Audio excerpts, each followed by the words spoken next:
अवाम की बात में खुशामदीद।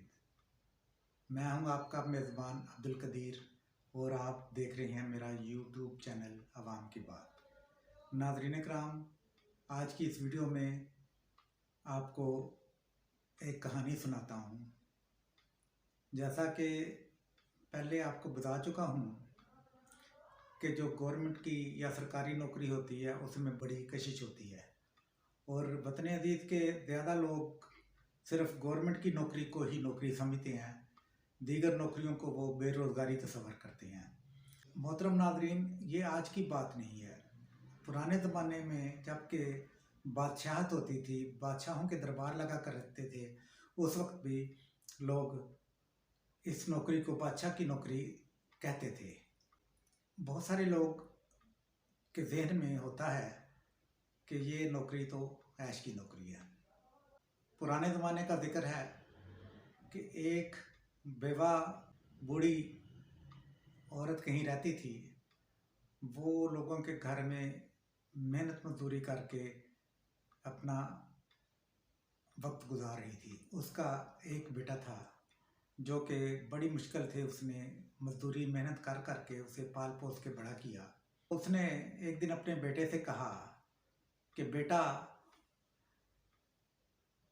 अब मैं बूढ़ी हो चुकी हूँ, अब मेरा जिस्म बहुत कमज़ोर हो चुका है, अब मेरे से मज़ीद मेहनत मजदूरी नहीं होती और तुम जवान हो चुके हो, इसलिए ज़रूरी है कि तुम खुद जाओ कहीं मेहनत मजदूरी करो, कोई नौकरी करो ताकि हमारे घर का गुजारा चल सके, मुझे भी खिलाओ और ख़ुद भी अपना गुजारा करो। तो नाज़रीन, वो कहने लगा कि माँ, मैं नौकरी नहीं कर सकता, मैं कोई काम नहीं कर सकता क्योंकि काम करना बहुत सख्त है। अगर नौकरी करूँगा तो बादशाह की नौकरी करूँगा। तो माँ बड़ी हैरान हुई। उसने कहा, बादशाह की नौकरी क्यों? और बहुत सारे लोग हैं मुख्तलिफ काम करते हैं, तुम भी कहीं भी जाके अपनी रोटी कमा सकते हो। उसने कहा, माँ तुम्हें नहीं पता कि बादशाह की नौकरी बहुत आला है। वो ऐसे कि जो बादशाह के मुलाज़िम हैं उनकी नौकरी पक्की है। वो काम काज कोई नहीं करती, दिन में कुछ सोकर वक्त गुजार लेते हैं, कोई काम चोरी कर लेती हैं, इधर चले गए उधर चले गए, और जब दिल किया छुट्टी कर ली। और दूसरी बात ये है कि दौ लगा कर सरकारी चीज़ें भी चुरा कर ले आते हैं। तो मैं अगर नौकरी करूँगा तो बादशाह की नौकरी करूँगा। बूढ़ी औरत जो है वो मजबूर हो गई। तो वो एक दिन बादशाह के पास चली गई। जब बादशाह के हजूर में पेश हुई तो उसने कहा, बादशाह सलामत, मेरा एक ही बेटा है, बड़ी मुश्किलों से मैंने पाल पोस के जवान किया है। अब वो ज़िद कर बैठा है कि मैं नौकरी करूँगा तो बादशाह की नौकरी करूँगा। बादशाह बड़ा हैरान हुआ। उसने कहा, अम्मा, सब लोग कोई बादशाह की नौकरी तो नहीं करते, ना मेरे पास इतनी नौकरियाँ होती हैं, वो बादशाह की नौकरी ही क्यों करना चाहता है?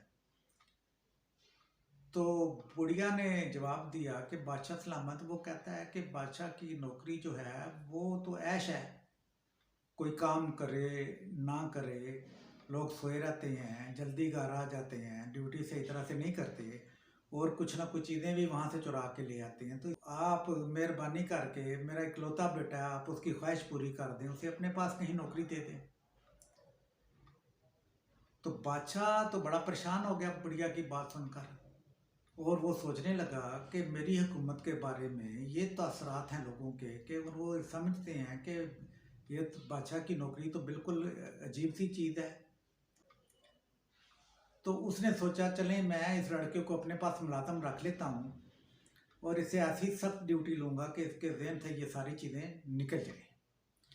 तो उसने बुढ़िया को कहा कि अम्मा, चलो ठीक है, मैं तुम्हारी बात मान लेता हूँ और मैं तुम्हारे बेटे को मुलाज़मत दे देता हूँ। ऐसा करो कि तुम कल से उसको काम पर भेज दो। तो अगले दिन बुढ़िया ने अपने बेटे को काम पर भेज दिया। बादशाह के पास जब गया, बादशाह ने उसे अपने पास बुलाया और कहा कि बेटा, बात ये है कि मेरे पास एक बहुत ख़ास नौकरी है। पुराने वक़्त में घोड़ों के लिए अस्तबल होते थे क्योंकि लड़ाइयाँ घोड़ों के साथ ही लड़ी जाती थी। तो उस बादशाह की सल्तनत में भी 2000 घोड़ों का एक अस्तबल था, और उधर बहुत से लोग मुलाजम थे जो उनका ख्याल रखा करते थे, देखभाल भी करते थे। तो बादशाह ने उसे कहा कि तुम इधर से कुछ स्टेशनरी इशू करा लो, 2-4 रजिस्टर ले लो, कुछ बॉल पॉइंट ले जाओ, उधर जाके तुम बैठ जाओ। उसको एक तराजू दे दिया और उसे कहा भाई तुम्हारा काम ये है कि घोड़े जो भी लीद करें तुमने उस लीद का हिसाब रखना है। तो वो बड़ा हैरान हुआ लड़का, उसने कहा, ये सोचा दिल में ये कौन सी नौकरी है। खैर वो वहाँ चला गया।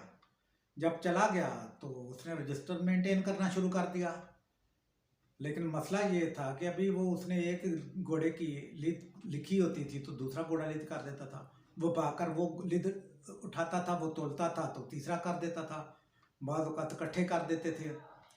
पहले ही दिन उसने जब नौकरी की तो भाग भाग कर उसका हशर हो गया, और दिल में फिर ये ख्याल भी मौजूद था कि पता नहीं हिसाब गलत हुआ है कहीं ठीक हुआ है, बादशाह को क्या जवाब दूंगा, ये कैसे होगा। रोज़ाना उसने ये काम शुरू कर दिया। दूसरा दिन आ गया, जो सईस थे हर सईस के ज़िम्मा 5 घोड़ों की देखभाल थी। तो वो सईस जब उसको देखते थे कि इधर आ रहा है उधर आ रहा है, भाग रहा है, दौड़ रहा है, गिर रहा है, तो कपड़े गंदे हैं, सारा अजीब सूरत हाल है, तो वो बड़े हैरान हुए। उसने कहा भाई ये तुम्हारी कैसी नौकरी है।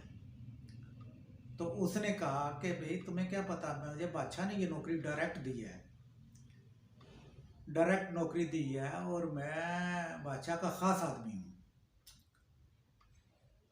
तो फिर जैसे ही वो नौकरी पर आता सारे लोग उसका मजाक उड़ाना शुरू कर देते। कोई कहता कि भाई बादशाह का ख़ास आदमी आ गया है, कोई कहता भाई ये तो बहुत बड़ा अफसर है, कोई क्या बात करता, कोई क्या बात करता, तो बड़ा मसला बन गया उसके लिए। एक तो वो थक कर चूर हो जाता, दूसरा शर्मिंदगी, तीसरा जनाब उनके तंज का निशाना बनता। एक दिन उसने फैसला कर लिया कि इस ज़िंदगी से बेहतर तो है कि मैं मर जाऊं, मैं खुदकशी कर लूं, इससे तो बेहतर है, ये मेरे से तो नहीं हो सकता। तो उस रात को सोचता रहा, उसे नींद नहीं आई। तो उसने ये सोचा था कि कल मैं जाकर घर वापस नहीं आऊँगा, मैं कहीं जाके खुदकशी कर लूँगा, किसी दरिया में छलांग मार दूँगा या कोई भी और तरीका, लेकिन मैं ये काम नहीं कर सकता।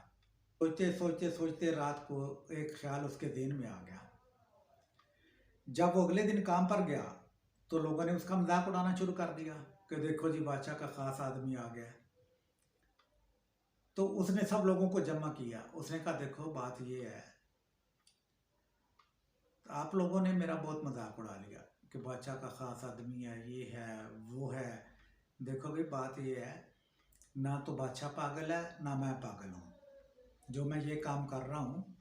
तो मुझे ये बताओ, बादशाह ने किसी मिशन पर मुझे भेजा है, मेरी किसी वजह से ड्यूटी इधर लगाई है, और वो ड्यूटी ये है कि घोड़े जो हैं वो दाना तो 5 किलो खाते हैं, लेकिन लिद 2 किलो क्यों करते हैं, ये मुझे बताओ, बाकी 3 किलो कहाँ जाता है फी घोड़ा। तो बात ये है कि अब मैंने हिसाब लगा लिया, मैं रजिस्टर मेंटेन कर रहा हूँ। अब जब ये सारी चीज़ें मैं इकट्ठी करके एक रिपोर्ट जो है वो बादशाह के आगे पेश करूँगा, तो फिर तुम लोग देखना बादशाह कितने लोगों को फांसी पे लटका देगा। तो वो लोग तो परेशान हो गए और बड़े हैरान हुए। करप्शन तो वो करते थे जैसे कि हर जगह होता है, वतन अजीज़ में भी इसी तरह से है मसला। तो वो उन लोगों ने आपस में मशवरा किया तो रात को वो उस लड़के के घर में आ गए। जब घर में आ गए तो उन्होंने उसे कहा कि देखो यार बात ये है कि खुदा के लिए हम मिन्नत करते हैं, हमारी शिकायत ना लगाना, वरना तो हम मारे जाएंगे। तो अगर तुम हमारी शिकायत ना लगाओ तो उसके बदले में हर बंदा आपको 500 रुपया महीना जो है वो दे दिया करेगा। तो वो लड़का मान गया। जब मान गया तो उसका मामला तय हो गया, गठजोड़ हो गया जैसा कि होता है अक्सर।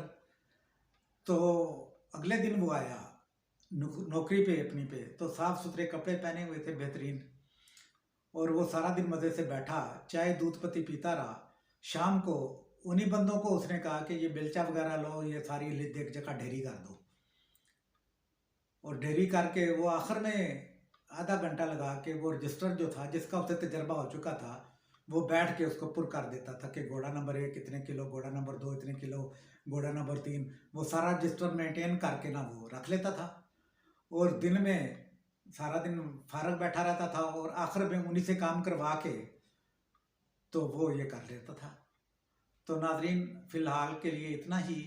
ये कहानी अभी मुकम्मल नहीं हुई, ये आधी कहानी हुई है, और आधी कहानी मैं आपको इसके बाद वाली वीडियो में पेश करूँगा। तो फिर आपको ये पता चलाने में कोई मुश्किल नहीं होगी कि जब कोई बंदा करप्शन का इरादा कर ले और माहौल भी करप्शन वाला हो, तो फिर कैसे बंदा उसमें इन्वॉल्व हो जाता है। एक ईमानदार बंदा भी कैसे उस माहौल में ढल जाता है। नाजरीन, मुझे फीडबैक ज़रूर दीजिएगा।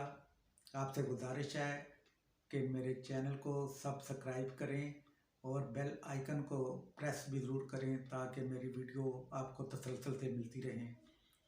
अपना और अपने प्यारों का बहुत ख्याल रखिए। पाकिस्तान जिंदाबाद, अवाम पाइंदाबाद।